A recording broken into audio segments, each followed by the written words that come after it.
The insanity between U2 singer Bono and Elon Musk has only gotten crazier and crazier, and now today, the Twitter beef between these two has just reached a whole new level of insanity after what Elon Musk just did to Bono in the most hilarious way possible, where we see Bono getting completely destroyed by Elon Musk, okay? This whole thing is completely backfiring on Bono, where Bono has, of course, gone on things like Jimmy Kimmel to say all sorts of insane things about Trump, and then he decides to go on Joe Rogan and go after Elon Musk, and well, that didn't end up very well for Bono. All Elon Musk has done is continue to sacrifice his time, his money, and he has done all of it to help America, to get rid of all of the crap that our taxpayer dollars are going to. But for some reason, Bono, who isn't even an American citizen, by the way, has a very, very big problem with that. Just recent report.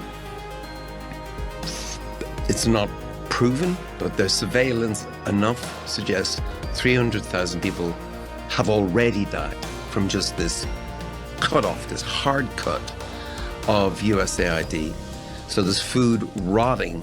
Which is a completely fake number, by the way, and complete. When Bono, Joe Rogan, and Elon Musk ended up tangled in the same conversation, no one expected the global reaction that followed.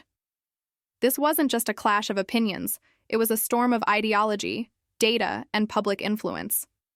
Bono's activism, Rogan's skeptical platform, and Musk's unpredictable presence collided on a topic as delicate as international aid. It started during an episode of the Joe Rogan Experience, where Bono unexpectedly laid into recent U.S. government proposals. The issue? Cuts to the USAID budget. But he didn't just critique policy, he tied it directly to Elon Musk's government efficiency proposals. On Rogan's show, Bono made claims that sent shockwaves through listeners. He said bluntly, 300,000 people have already died. He wasn't talking in hypotheticals. He painted a bleak picture of warehouses full of rotting food, medical shipments halted mid-route, and health workers abandoning post, some even having to pull IVs out of sick children. His voice carried urgency, and it was clear this wasn't just about numbers to him. Bono spoke as someone who'd seen the real-world impact of aid. But the weight of such a claim, especially with a specific death toll, left many skeptical, including Rogan himself. Joe Rogan isn't known for letting claims go unchallenged.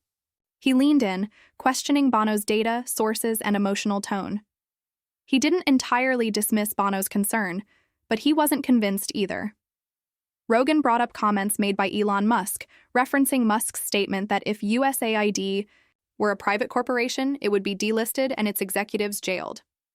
That was a powerful comparison, suggesting fraud, incompetence, or worse. But Rogan wasn't just echoing Musk. He floated an alternative: reform, not dismantling. Yet, the tension in the room was clear. Bono wasn't speaking for debate. He was ringing an alarm. One Musk would soon hear. As the podcast clip made rounds online, Elon Musk didn't wait to respond. His first reply?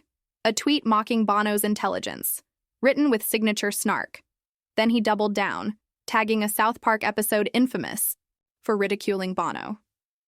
The episode, More Crap, portrays Bono as egotistical and insufferable. Musk didn't just criticize Bono's claims, he ridiculed Bono himself. This escalated the debate from concern over aid policy into a spectacle. Still, Musk wasn't done. In another post, he denied Bono's figures outright, saying there were no confirmed deaths tied to the Doge proposals. That statement only added more fuel. The debate now had a new core: truth versus interpretation. Were Bono's numbers based on confirmed deaths, or were they projections built on previous data models? According to The Hollywood Reporter, his figures came from NGO estimates tied to disrupted services. That's a big difference. Bono was speaking emotionally, possibly to warn people of what could happen. Musk, on the other hand, demanded strict evidence. Fake number that is used by the mainstream media to push false propaganda. That is all that it is. It is complete BS. You will not be happy. No American will, but there is, I think it's 50,000 tons of food that And by the way, even in this clip here, Joe Rogan himself completely destroys Bono. So things are not going very well for Bono, okay? That is rotting rather than going to Gaza, rather than going to Sudan, because the people who know the codes or for the warehouse are fired. They're gone. And so this, I don't know, what do you think? What is that? What do I think? I think you're a moron and you don't know what you're talking about, Bono. That's not America, is it? Well, they're throwing the baby out with the bathwater. Right. This is the problem. The problem is, for sure, there have been a lot of organizations that do tremendous good all throughout the world. Also, for sure, it was a money laundering operation. For sure, there was 100% correct. It was indeed a money laundering operation. 100%. no oversight. For sure, billions of dollars are missing. In fact, trillions that are unaccounted for, that were sent off into various, they don't even know where because there's no receipts. The way Elon Musk described it, he said if any of this was done by a public company, the company would be delisted and the executives would be in prison. But in the evidence. Rogan? He floated somewhere between, acknowledging problems without fully taking a side. This triangulation, activism, skepticism, and denial, kept audiences guessing. Was this a noble warning? Or a misinformation spiral with too much ego at play? Social media lit up.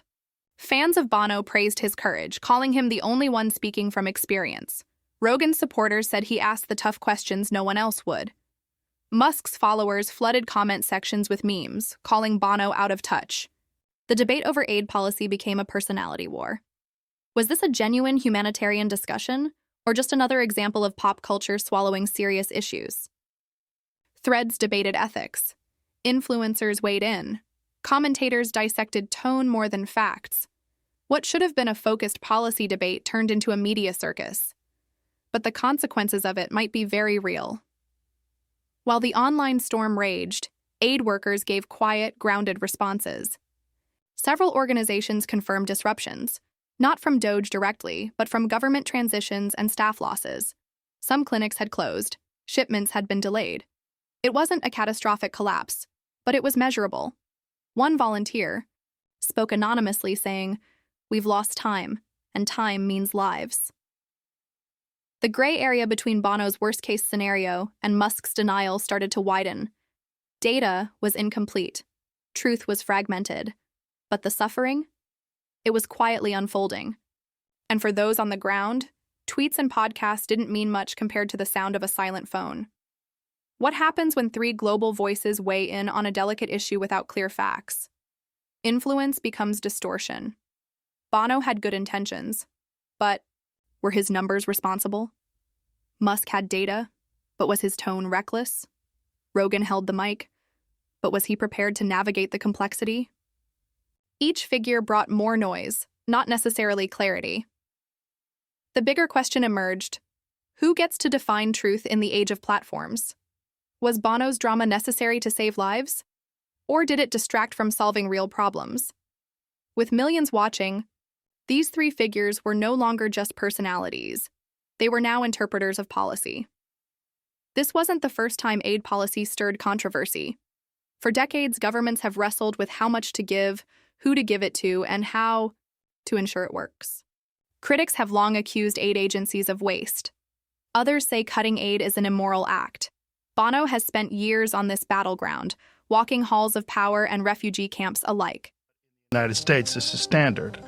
When Biden left office, when it was clear that Trump won, in the 73 days, they spent $93 billion from the Department of Energy on just radical loans, just throwing money into places. Right. And there's no oversight, no receipts. Like the whole thing is, there's a lot of fraud, a lot of money laundering. A lot of fraud, a lot of money laundering, and even there in that clip, you can hear Bono kind of go, Bono thinking he knows what he's talking about is completely hilarious. But then the best part about this entire thing was how Elon Musk decided to swoop in to completely annihilate Bono in the most hilarious way possible. Where down here, we see him, of course, tagging the account that the leftists fear the most. This account is so good, by the way. So fantastic. I love this account so much. And Elon Musk said, got a big one here. I find retards. Oh my gosh. But it gets even better because Elon Musk does not stop there. He then tags this video, this YouTube video that says, is Bono the biggest piece of crap in the world?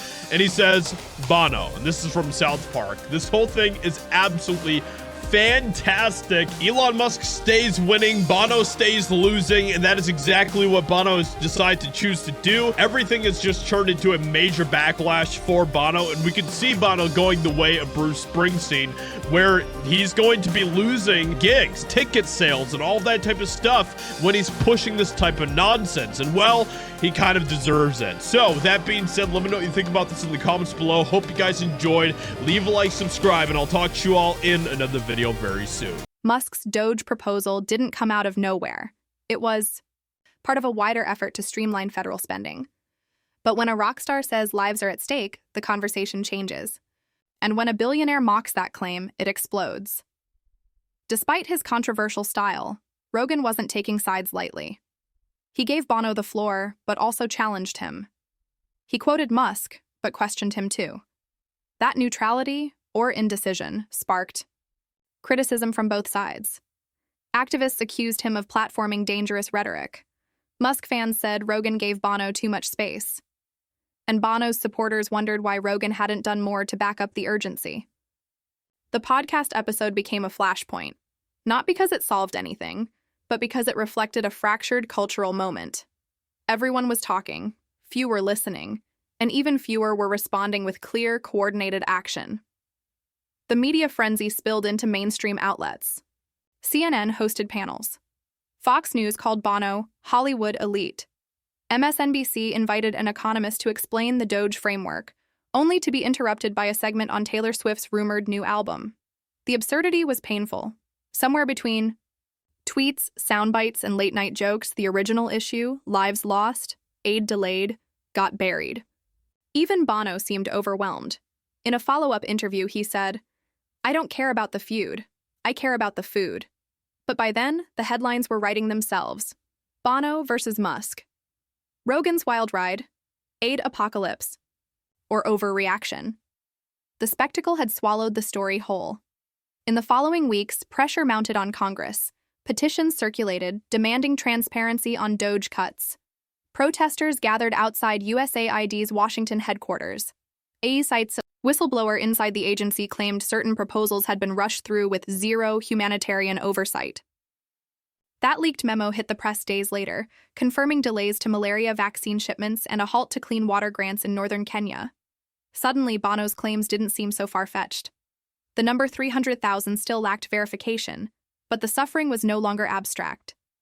The public, tired of feuds and filters, wanted answers. And for the first time, those answers looked possible. Then came the hearings. Senate subcommittees called in experts, NGOs, economists, even Bono himself. He arrived suited, somber, guitar in sight. His opening remarks? "I hope I'm wrong, but I won't apologize for sounding the alarm." Musk declined to appear but sent a prepared statement, accusing Bono of emotional manipulation. Rogan wasn't invited, but clips of his show played anyway. Lawmakers debated metrics, missteps, and media interference. But beneath the jargon, one truth emerged. Something had gone wrong. Aid was delayed. People were hurt. Maybe not 300,000, but enough to make the difference between a budget cut and a humanitarian crisis. By the time the dust settled, funding was restored to several programs, but not all. Musk stayed defiant. Bono went quiet. Rogan moved on, but the echoes remained. This wasn't just about aid. It was about how we process information, how we assign credibility, and how easily real issues are buried under celebrity conflict. Three men with influence had sparked a moment that briefly shifted attention to a quiet emergency. Whether they helped or hurt remains debated. But one thing is clear. In a world where fame, platforms, and politics mix, the truth doesn't just need to be heard. It needs to be defended. And maybe, just maybe, if we'd all spent less time arguing and more time listening, this crisis wouldn't have needed a rock star, a podcaster, and a billionaire to bring it to our attention in the first place.